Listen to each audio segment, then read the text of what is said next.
بسم اللہ الرحمن الرحیم۔ رسول اللہ صلی اللہ علیہ وآلہ وسلم نے ارشاد فرمایا، کی گئی خطاؤں کو دنیا میں ہی معاف فرما لیں۔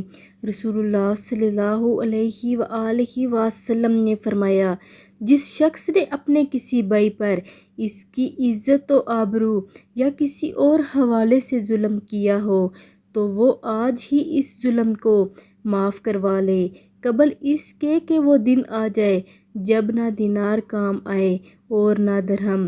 اگر اس شخص کے نامہ اعمال میں کوئی نیکی ہوئی تو اس کے ظلم کی وجہ سے اس کی وہ نیکی چھین لی جائے گی اور مظلوم کو دے دی جائے گی، اور اگر اس کے نامہ اعمال میں کوئی نیکی نہ ہو تو پھر مظلوم کی برائیاں اس ظالم کے نامہ اعمال میں ڈال دی جائیں گی۔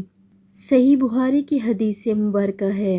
آپ لوگوں نے اس ویڈیو پر ضرور عمل کرنا ہے اور آگے لازمی شیئر کرنا ہے۔ اچھی بات شیئر کرنا بھی صدقہ جاریہ ہے، صدقہ جاریہ سمجھ کے آگے لازمی شیئر کریں۔